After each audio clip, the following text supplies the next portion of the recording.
தமிழ்நாடு குடியரசுக் கட்சியில் முதற்கட்டமாக பல்வேறு அமைப்புகளிலிருந்து தமிழ் தேசிய செயல்பாட்டாளர்கள், முன்னணியாளர்கள் இணைக்கப்பட்டுள்ளார்கள். அதனுடைய அடுத்த கட்டமாக வேலை திட்டத்தை தொடங்கி இருக்கிறோம்.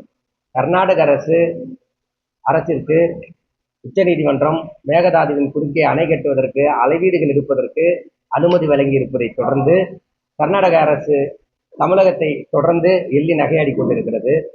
முன்னராகவே சிவகுமார் அவர்கள் முன்னாள் முதலமைச்சராக இருந்தபோது சிவகுமார் அவர்கள் தமிழகத்தில் நடப்பது எங்கள் கூட்டாட்சி, எங்கள் கூட்டணியில் அமைக்கப்பட்ட அரசாக இருக்கிறது, எனவே நாங்கள் மேகதாது அணை கட்டுவதில் எங்களுக்கு எந்த விதமான சிக்கல்களும் இல்லை என்று அவர் அறிவித்திருக்கிறார். அதற்கு தமிழக அரசு சார்பிலே எந்த உத்தரவாதமும் கண்டன அறிக்கையும் வெளியிடப்படவில்லை என்பது குறிப்பிடத்தக்கதாக இருக்கிறது. அடுத்த கட்டமாக வாட்டாள் நாகராஜ் பந்த் அறிவித்திருக்கிறார். அந்த பந்தை ஒட்டி தமிழகத்தில் இருக்கக்கூடிய எல்லை பகுதிகளில் தமிழ் திரைப்படங்கள், தமிழ் பேருந்துகள் எதுவும் அனுமதிக்கப்படாது என்று அறிவிப்பு கொடுத்திருக்கிறார். இந்த வேளையில அரசு அமைந்த 6 மாதத்திற்குள் நாங்கள் எந்த விதமான செயல்களிலும் ஈடுபடுவதில்லை என்று பேசினாலும் அவர்கள் இந்த செயல்களை காவிரி உரிமை மீட்ப பிரச்சனையை கையில் எடுக்க வேண்டிய தேவை இருக்கிறது. ஆகவே இந்த அரசியல் சூழலை மக்கள் மத்தியில் மக்கள் பிரச்சார பயணமாக முன்னெடுப்பதற்காக தமிழ்நாடு குடியரசுக் கட்சியின் சார்பில் ஆகஸ்ட் 20ஆம் தேதி தொடங்கி 3 நாட்கள் திருச்சி, தஞ்சை, நாகை, திருவாரூர் உள்ளிட்ட டெல்டா மாவட்டங்களில் வாகன பரப்புரை பயணத்தை மேற்கொள்ள இருக்கிறோம். அடுத்த கட்ட போராட்டமாக மாவட்ட தலைநகரங்களில் செப்டம்பர் மாதம் முழுவதும் தலைநகரங்களிலே கண்டன ஆர்ப்பாட்டம் நடைபெற உள்ளது.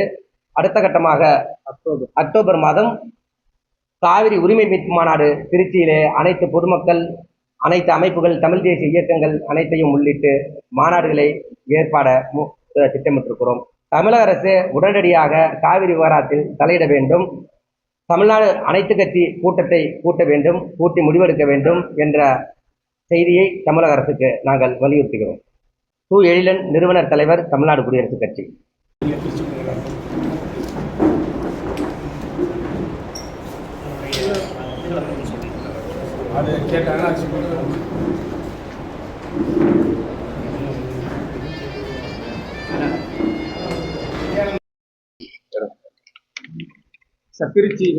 திருச்சி தான் முடிவு பண்ணப்படலோ இடம் மட்டும் காவல்துறை அனுமதி உள்ளிட்ட அந்த நடைமுறை, சட்ட நடைமுறைக்கு உட்பட்டு விரைவாக அறிவிப்போம். ஓரிரு நாட்கள்ல விரைவாக வந்து தொடக்கத்துக்கான தேதி ஆகஸ்ட் 20 தான்.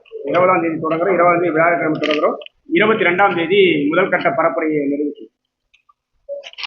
கிட்டத்தட்ட ஒரு காவிரி விவசாயிகள் கிட்டத்தட்ட 1000 கணக்கில் திரட்டுற திட்டம் இருக்கு. அதனால மக்கள் பெருந்திரளான பேரணியாக இருக்கு.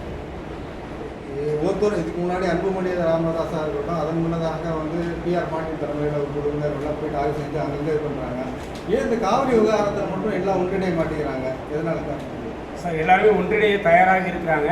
அந்தந்த அமைப்புகள் அவர்கள் சார்பில் எடுக்கக்கூடியது என்பது அவர்களை அடையாளப்படுத்திக்கிறக்கூடிய ஒரு தேவை தான். அது தேவையானதாக இருக்குது. இன்றைக்கி வந்து அன்புமணி அவர்களுடைய அந்த பரப்புரை, அந்த அணைகள் கட்டுவதற்கு உரிய நடவடிக்கை எடுப்பதற்கும் தமிழக அரசை சந்தித்து நாங்கள் வலியுறுத்துவதற்காக எடுத்துக்கொண்டு கவனத்துக்கு எடுத்துட்டு போகிறது. அது மட்டுமல்லாமல் கர்நாடக அரசு திறந்துவிடக்கூடிய அந்த திட்டமிட்டுக்கிட்டு அமைச்சர்களை சந்திக்கிற திட்டம் அடுத்த கட்டமாக போராட்டங்கள் வடிவமைச்சிருக்கிறோம்.